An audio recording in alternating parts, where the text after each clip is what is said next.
बिस्मिल्लाहिर्रहमानिर्रहीम। अस्सलाम वालेकुम। मैं हूं आपका दोस्त, आपका होस्ट कैसर बाजवा और आप देख रहे हैं ई न्यूज़ ग्लोबल। नाजरीन, आज दिन है जुमेरात और तारीख है 6 अगस्त 2020। दोस्तों, मैं बात करूंगा बैरूत में हुए धमाके की। कुछ लोग तो कह रहे हैं कि ये धमाका नहीं, ये पहले आग लगी उसके बाद धमाका हुआ। लेकिन ये जो भी हुआ, ये लेबनान के लिए और मुसलमानों के लिए एक बहुत ही बड़ा और अफसोसनाक वाक़या हुआ है। इसकी शिद्दत का आप अंदाज़ा इस तरीके से लगा सकते हैं कि जब ये धमाका हुआ है, अगर आप यूट्यूब पे या किसी और मीडिया पे क्लिप्स देखें तो आप देखेंगे कि ये जैसे हिरोशिमा और नागासाकी पे एटम बम फटे थे, बिल्कुल उसी तरह का एक मिनी एटम बम जैसा एक मॉडल बन के तो वो हवा में ऊपर फिजा में एक मशरूम की शक्ल उसने इख्तियार की। और उस धमाके से जो शॉक वेव पैदा हुई उसने पूरे बेरूत को हिला के रख दिया। और जितना पोर्ट और उसके करीबी एरिया था वो तकरीबन सारे का सारा तबाह हो चुका है। पहले अंदाजे लगाए जा रहे थे कि शायद $5 बिलियन तक का नुकसान हो गया वहाँ, लेकिन अब ये कह रहे हैं कि ये नहीं बढ़ के $8-10 बिलियन तक का भी लॉस हो सकता है। और दूसरी बात ये है कि पहले तो देखना है कि ये धमाका हुआ कैसे। कहने वाले ये कहते हैं, लेबनानी गवर्नमेंट ये कहती है कि यहाँ पे इन्होंने 2014 में कोई जहाज़ एक पकड़ा था, वो पोर्ट के पास ही खड़ा था और उसके अंदर अमोनियम नाइट्रेट थी। अमोनियम नाइट्रेट वो आती है खाद बनाने के काम, लेकिन अगर उसको कुछ और चीज़ों के साथ मिक्स करके कुछ ऐसा एक उसको मवाद में तब्दील कर दिया जाए तो वो आतशगीर भी हो सकती है और धमाका हेज मवाद में भी तब्दील हो सकती है। लेकिन अमोनियम नाइट्रेट खुद से इस तरह इतना बड़ा धमाका उसका नहीं हो सकता। तो बहुत सी कॉन्स्पिरेसी थ्योरी चल रही हैं, जिसमें यह भी है कि हिजबुल्लाह के वहाँ पे असले के ज़हायर थे या बारूद के ज़हायर थे, तो उनमें आग लगने से ये धमाका हुआ है। कुछ लोग कह रहे हैं कि इसमें इसराइल का हाथ है। इसराइल ने इसकी नफ़ी की है और उन्होंने कहा कि हमारा इसमें कोई हाथ नहीं।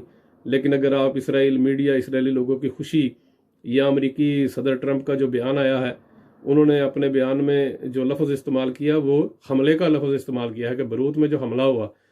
तो आप ये देखें कि ये इस तरह के पुरअसरार हमले ईरान में, बरूत में और अब हाल ही में ये इराक़ में, नजफ़ में और फुजेरा में या अजमान में, मुझे माफ़ कीजिएगा, लेकिन यूएई में इस तरह की मार्केट में पुरअसरार आतशकज़गी, धमाके और ये चीज़ें एक बड़े तसलसल के साथ हो रही हैं।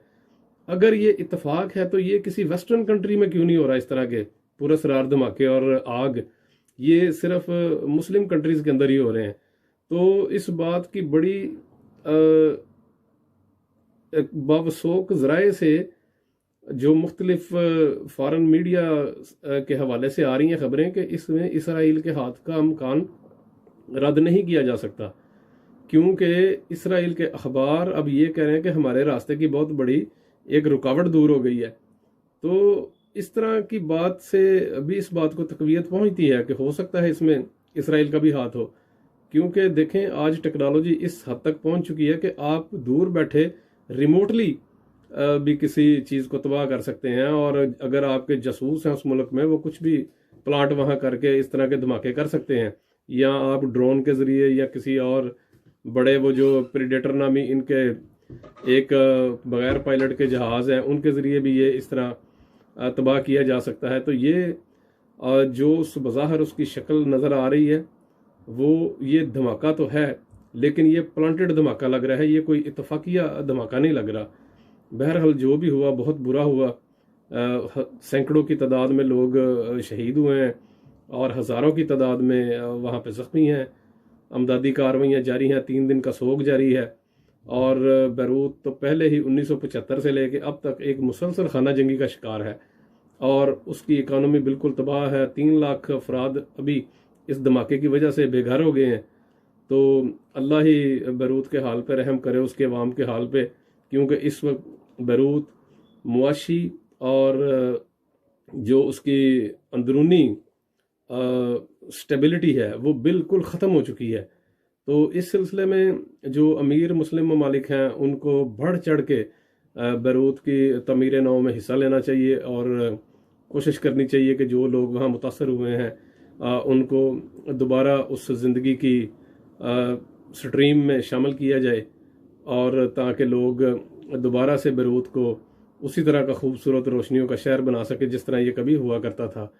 तो पाकिस्तान की आवाम, पाकिस्तान के लोग, वो भी बैरूत के इस साने में उनके साथ हैं, और मैं उम्मीद करता हूँ अपनी पाकिस्तान गवर्नमेंट से भी कि वो भी जिस कदर हो सकेगा बैरूत में इमदादी कार्रवाइयाँ या इमदाद वहाँ पहुँचाएंगे, क्योंकि इससे पहले वहाँ हॉस्पिटल्स में कोरोना की वजह से वैसे ही जगह नहीं थी, और जैसे ही ये धमाका हुआ तो बहुत वहाँ पे शॉर्टेज हो गई दवाइयों की, बल्कि खुराक तक की कमी हो चुकी है। पोर्ट के नज़दीक था, जितना उनका खुराक का ज़हीरा था, गंदम थी, वो सब कुछ तबाह हो चुका है, और सुनने में आया है कि शायद एक माह का भी उनके पास वो राशन का ज़हीरा नहीं है।